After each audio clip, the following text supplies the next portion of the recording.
पवन एक sandwich stall चलाता है। 5 साल पहले ही उसके पिताजी गुजर गए और तब से पवन अपनी माँ और अपने छोटे भाई की जिम्मेदारी उठा रहा है। पवन 2 सैंडविच लगा जल्दी। थोड़ा समय लगेगा, इनका बनाने के बाद तेरा बनाता हूँ। उसका छोड़, पहले मेरा बना दे। पवन बिल्कुल अपने पिता जैसा था। जो बोलना होता है वो सामने बोल देता, फिर चाहे वो बात दूसरों को कितनी भी बुरी क्यों न लगे। तुझे सैंडविच चाहिए तो रुकना होगा, ये तेरा घर नहीं है, समझा? 4 लोग रवि की ओर देखने लगते हैं। रवि शर्मिंदा हो जाता है और कुछ नहीं कहता। थोड़ी देर बाद पवन रवि को सैंडविच देता है। पहले के तेरे 150 रुपए भी बाकी हैं, वो भी अभी दे दे। हाँ हाँ दे दूंगा कल। सुन रवि, धंधे में दोस्ती नहीं होती है, तुझे कितनी बार कहा है, पैसे हैं तभी खाया कर, मैं किसी को उधार नहीं देता हूँ। रवि गुस्से में आकर अपनी जेब से 200 रुपए निकाल कर दे देता है। कल तेरे सामने मैं भी सैंडविच का धंधा खोलूंगा, तेरा धंधा बंद करा दूंगा। तुझे जो करना है कर, मुझे क्यों बता रहा है? पर अगली बार जब भी सैंडविच खाने आएगा तो पैसे लेके आना। रवि गुस्से से आग बबूला हो रहा था। वो वहाँ से चला जाता है। अगले दिन पवन देखता है कि उसके सामने एक नया सैंडविच का स्टॉल खुला है। पवन के कुछ ग्राहक वहीं से सैंडविच ले रहे हैं। नया सैंडविच स्टॉल? मेरे कुछ ग्राहक यहाँ से सैंडविच ले रहे हैं, कौन है? थोड़ी देर बाद दूसरे स्टॉल पर की भीड़ कम होती है तो देखता है कि वहाँ पर रवि खड़ा है और पवन को वो देख रहा है। पवन के कुछ ग्राहक रवि के स्टॉल पर खड़े थे। क्या चाचा, नया सैंडविच स्टॉल खुला तो मुझसे सैंडविच लेना बंद कर दिए? नहीं पवन, ऐसी कोई बात नहीं है। तू 20 रुपए में सैंडविच देता है, रवि 15 रुपए में देता है, कुछ पैसे बच जाते हैं। रवि सस्ते दाम में सैंडविच बेच रहा था, इसीलिए ज्यादा भीड़ रवि के स्टॉल पर ही थी। आज पवन की कमाई बहुत कम हुई थी तो पवन आज बहुत ज्यादा गुस्से में था। मुझसे बदला लेने के लिए बस इसने सैंडविच स्टॉल खोला है। पवन घर पहुंचकर पूरा का पूरा गुस्सा अपने छोटे भाई पर निकाल देता है। तू अच्छे से पढ़ाई करके बड़ा आदमी बने, इसीलिए धूप में खड़े होके सैंडविच बेचता हूँ, और तू न पढ़ाई करता है न होमवर्क करता है। मैं नहीं चाहता कि तू मेरे तरह सैंडविच बेचे। ध्रुव चुपचाप अपने कमरे में जाकर पढ़ाई करने लगता है।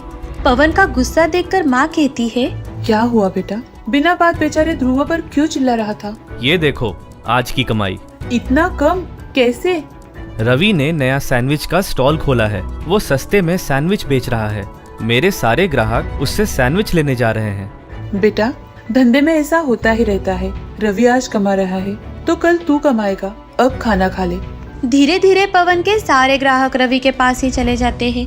मेरे से पंगा लेने चला था। 2 दिन, बस 2 दिन के अंदर किसी का सैंडविच स्टॉल बंद हो जाएगा। इसकी तो ऐसी की तैसी।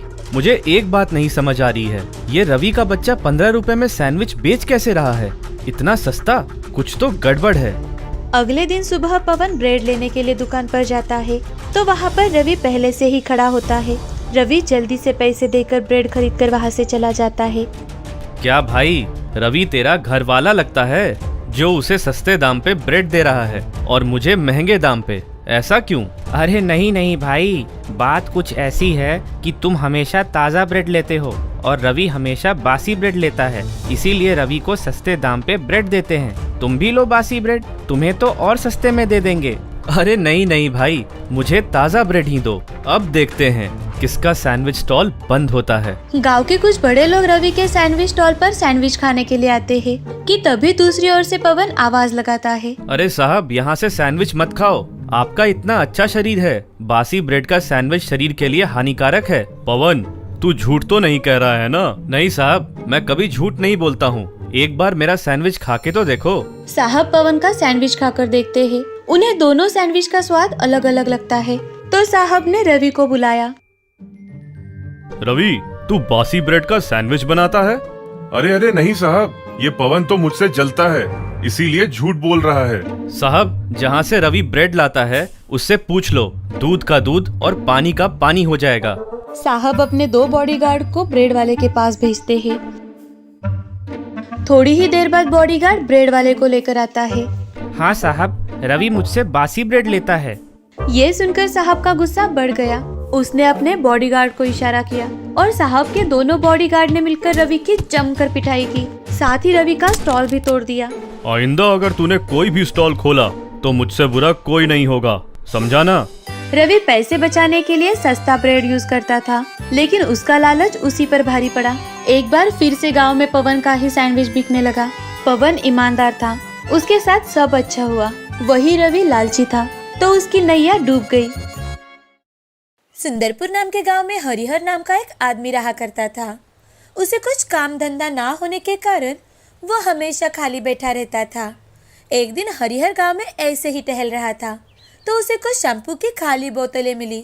उसे हाथ में लेकर हरिहर मन में सोचने लगा, इतनी सारी बोतलें, लगता है लोगों ने शैम्पू खत्म हो जाने के बाद फेंक दी है।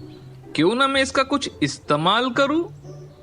ऐसा मन में सोचकर हरिहर घर से एक थैला लेकर आता है। उसमें सारी शैम्पू की बोतलें भरता है। घर आकर हरिहर सारी बोतलें अच्छे पानी से धो लेता है और उस पर अलग अलग आयुर्वेदिक शैम्पू के लेबल लगा देता है। उसका ये काम देखकर उसकी पत्नी शीला हरिहर से, अरे रे रे रे, आप ये सब क्या कर रहे हो? मेरे घर में बाजार का कूड़ा क्यों उठा कर लाए हो? अरे शीला, तुम्हें कुछ समझता ही नहीं। मैं इससे अब बिजनेस करने वाला हूँ, बिजनेस। कैसा बिजनेस? भंगार बेचने का क्या? अरे तुम जाओ यहाँ से। भगवान ने तुम्हें कम अक्ल दी है ना, इसलिए तुम चूल्हा चौका ही संभालो। मुझे मेरा काम करने दो। शीला वहां से मुंह फुलाकर चली जाती है। तभी हरिहर सारी बोतलें एक जगह रखकर उसमें अलग अलग सुगंध वाले साबुन का पानी भर देता है और अगले दिन वो सारी बोतलें लेकर बाजार चला जाता है। बाजार जाकर हरिहर एक टेबल पर अपनी शैम्पू की बोतलें रख देता है और जोर जोर से चिल्लाते हुए, शैम्पू ले लो, शैम्पू, आयुर्वेदिक शैम्पू। एक बार लगाओगे तो घने बाल आ जाएंगे। हरिहर जोर जोर से आवाज लगाकर शैम्पू बेचना शुरू कर देता है। तभी एक बूढ़ा आदमी उसके पास आकर, अरे बेटा, अगर मैंने ये शैम्पू लिया तो क्या मेरे बाल वापस आ जाएंगे? हाँ हाँ बूढ़े बाबा, क्यों नहीं। अगर आप ये आयुर्वेदिक शैम्पू लगाओगे तो आपको बहुत फर्क पड़ेगा। आपके बाल काले और घने हो जाएंगे। हरिहर की बातें सुनकर बूढ़े आदमी ने पैसे निकालकर आयुर्वेदिक शैम्पू खरीदा और वहां से चला गया। ऐसे ही दिन बीत रहे थे। हरिहर अपने शैम्पू ग्राहकों को कुछ न कुछ बताकर बेचा करता था। एक दिन उसके दुकान पर एक आदमी आकर, अरे भाई, तुम्हारे शैम्पू से तुमने कहा था कि बाल अच्छे हो जाएंगे, मगर इस शैम्पू से नहाया तो झाग ही नहीं निकलता और बाल भी बहुत झड़ रहे हैं। बालों में कंघी करो तो बाल गुच्छों में झड़ते हैं। अरे भाई, ये झाग वाले जो शैम्पू होते हैं उससे हमारे शरीर पर बहुत बुरा असर पड़ता है और तो और आंखें और त्वचा भी खराब हो जाती है। इसीलिए मैं आयुर्वेदिक शैम्पू बनाकर बेचता हूँ, जिससे लोगों का स्वास्थ्य भी ठीक रहे। इस महंगाई के जमाने में लोग तो पैसा कमाने का ही सोचते हैं, लेकिन मैं लोगों को अच्छे और सस्ते दाम में शैम्पू बनाकर बेचता हूँ। अरे मगर उससे बाल बहुत झड़ते हैं। अरे भाई, ये आयुर्वेदिक प्रोडक्ट है, इसके कारण वो धीरे धीरे असर करेगा और आयुर्वेदिक होने के कारण तुम्हें कोई हानि भी नहीं होगी। हरिहर की बातें सुनकर वो आदमी नया वाला शैम्पू दुगने दाम में खरीद लेता है और वहां से चला जाता है। हरिहर का धंधा बहुत अच्छी तरह से चल रहा था। एक दिन हरिहर के पास एक औरत आती है और वो हरिहर से, अरे भैया, तुम्हारे शैम्पू से जब से मैंने नहाया है तब से मेरे बाल बहुत झड़ रहे हैं। मैं अब क्या करूं? अरे बहन जी, मेरे शैम्पू की वजह से ऐसा हो ही नहीं सकता। तो क्या मैं झूठ बोल रही हूँ? बहन जी, अगर खेत में घास उग जाए तो हम उसे खेत से निकाल फेंकते हैं, वैसे ही हमारे सर पर जो अनचाहे बाल होते हैं वो इस शैम्पू से झड़ जाते हैं। आप चिंता मत कीजिए, आपके बाल जल्द ही वापस आ जाएंगे। क्या तुम सच कह रहे हो भैया? हाँ, आप चिंता मत कीजिए। और हाँ, अगर आप चाहो तो ये नया वाला शैम्पू इस्तेमाल करके देखिए, आपको बहुत पसंद आएगा। वो औरत हरिहर का नया शैम्पू खरीदकर वहां से चली जाती है और हरिहर अपनी बुद्धिमत्ता पर खुश हो जाता है। उसी जगह पर उसका नौकर राजू ये सारी बातें सुनता है और हरिहर से कहता है, मालिक, आप ऐसी चिकनी चुपड़ी बातें करके लोगों को फंसाते हैं। अगर लोगों को सच का पता चल गया ना तो हमारा धंधा ही बंद हो सकता है। अरे राजू, कुछ नहीं होता। अच्छा सुनो, मैं सोच रहा था कि ये शैम्पू बेचने के धंधे के साथ साथ अगर हम विग बेचने का धंधा शुरू करें तो बहुत मुनाफा होगा हमें। मालिक, यहाँ इस गांव में शैम्पू आसानी से नहीं मिलता था, इसीलिए अपने शैम्पू बेचने का धंधा शुरू किया। अब आप विग बेचने का धंधा शुरू करना चाहते हो। हमारे पास से विग कौन खरीदेगा? लेकिन बड़े शहरों में ये धंधा अच्छी तरह से चलता है, मुझे नहीं लगता यहाँ चल पाएगा। अरे तू बस देखता जा राजू, मेरा ये भी धंधा कैसे चलता है। और हाँ, कल से तुम विग बेचने बैठोगे, समझे? जैसा आप कहें मालिक। हरिहर की बातें सुन राजू सोच में पड़ जाता है और अपना काम करने के लिए निकल जाता है। तभी हरिहर शहर जाकर बहुत सारे अलग अलग बालों वाले वीग लेकर आता है और उसे अपने दुकान से थोड़ी ही दूर ठेला लगाकर राजू को बेचने के लिए कहता है। हरिहर का शैम्पू लगाने की वजह से बहुत से लोगों के बाल झड़ गए थे, इसीलिए बहुत से लोग सोच में पड़ गए थे।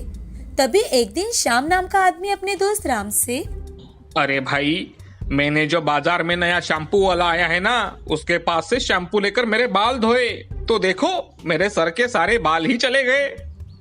अरे श्याम भाई, मेरी पत्नी ने भी यही शैम्पू से बाल धोए, उसके भी बहुत बाल झड़ गए हैं। अब मुझे कल शादी में जाना है, अब मैं ऐसे जाऊंगा क्या?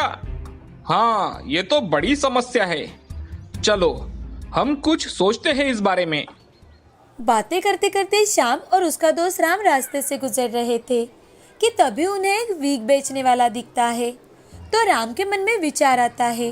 वो श्याम से, अरे श्याम, तुम्हारे समस्या का समाधान तो मुझे मिल गया भाई। कल तुम्हें शादी में जाना है ना, कल के लिए तुम ये वीग लगा कर जा सकते हो, इससे तुम्हारा काम हो जाएगा। अरे हाँ हाँ भाई, अब मैं ऐसा ही करता हूँ। ये बहुत अच्छा विचार है। अब मैं वीग लगाकर ही शादी में जाऊंगा, तो किसी को पता भी नहीं चलेगा। ऐसा कहकर श्याम और राम राजू की दुकान पर चले जाते हैं। तभी राजू श्याम और राम से, आइए आइए, क्या चाहिए आपको? अरे भाई, इनके लिए एक वीग दिखाओ। अभी देता हूँ मालिक, ये लीजिए, ये आप पर बहुत अच्छा लगेगा। राजू बातों बातों में एक वीग श्याम को पहना कर दिखाता है। वो वीग श्याम को अच्छी तरह से बैठ जाता है और श्याम भी वो वीग झट से खरीद लेता है। राम और श्याम उस ठेले से चले जाते हैं। उसके बाद राजू खुद के मन से, अरे हमारे मालिक तो सच में बहुत महान हैं, उन्हें सब पहले ही पता होता है। सोचते सोचते राजू अपने वीग बेचना शुरू कर देता है। उसके दिन भर में बहुत सारे वीग बेचे जाते हैं। शाम के समय हरिहर के पास आकर राजू, मालिक, आपके कहे अनुसार मैंने वीग बेचना शुरू किया तो दिन में हमारे बहुत सारे वीग बेचे गए। लगता है अब गांव में भी लोग वीग खरीदने लगे हैं। अरे राजू, मुझे सब पता होता है, इसीलिए तो मैंने ये नया धंधा शुरू किया। अब बताओ, धंधा अच्छा है या नहीं हमारा? मालिक, आपका तो जवाब ही नहीं। ऐसा कहकर राजू अपने घर चला जाता है और हरिहर अपने सोच पर खुश होकर वो भी घर चला जाता है। अगले दिन हरिहर को कुछ काम होने के कारण वो राजू को अपनी दुकान संभालने के लिए कहता है और वहाँ से काम के लिए निकल पड़ता है। हरिहर के जाते ही शीला वहाँ शैम्पू खरीदने के लिए आ जाती है। राजू, मुझे हमारे दुकान का सबसे अच्छा वाला शैम्पू देना, कल मेरे बहन को देखने के लिए लड़के वाले आने वाले हैं। मालकिन, ये लीजिए, दुकान का सबसे अच्छा और सबसे महंगा शैम्पू।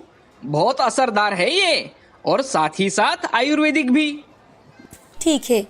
अब शीला वो शैम्पू लेकर वहाँ से घर चली जाती है।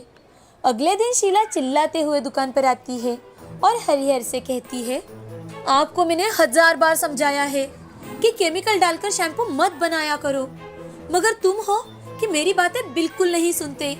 मेरी बहन को आज लड़के वाले देखने के लिए आने वाले थे, मगर वो किस मुंह से आगे जाएगी? उसके तो सारे के सारे बाल झड़ गए, उसके सिर पर बाल ही नहीं रहे। ये आपने अच्छा नहीं किया। शीला की बातें सुन राजू और हरिहर बहुत टेंशन में आ जाते हैं। तभी हरिहर राजू से, अरे राजू, तुमने मालकिन को कौन सा वाला शैम्पू दिया था? अरे मालिक, मैंने तो सबसे अच्छा वाला और महंगा शैम्पू दिया था उनको। हे भगवान! अरे राजू, तुमने जो मालकिन को शैम्पू दिया वो बाल झड़ने वाला केमिकल था। अब मैं क्या करूं? उनकी बातें वहाँ खड़े 2 आदमी सुन लेते हैं और वो गुस्से में आकर, क्यों रे, लोगों को फंसाता है और लोगों से पैसे ऐंठना चाहता है। ऐसा कहकर दूसरा आदमी हरिहर और राजू को जोर जोर से मारने लगता है। उनको देख सभी लोग उन दोनों पर टूट पड़ते हैं। हरिहर और राजू को मिलावट शैम्पू बनाने के इल्जाम में जेल में डाल देते हैं। उन पर केस दर्ज कर देते हैं। हरिहर की लालच की वजह से आज हरिहर और राजू दोनों जेल में होते हैं। इस कहानी से हमें ये सीख मिलती है कि हमेशा ईमानदारी के साथ ही व्यवसाय करना चाहिए। दूसरों को फंसाकर हमेशा हमारा नुकसान ही होता है। इसीलिए जिंदगी में कभी भी लालच नहीं करना चाहिए।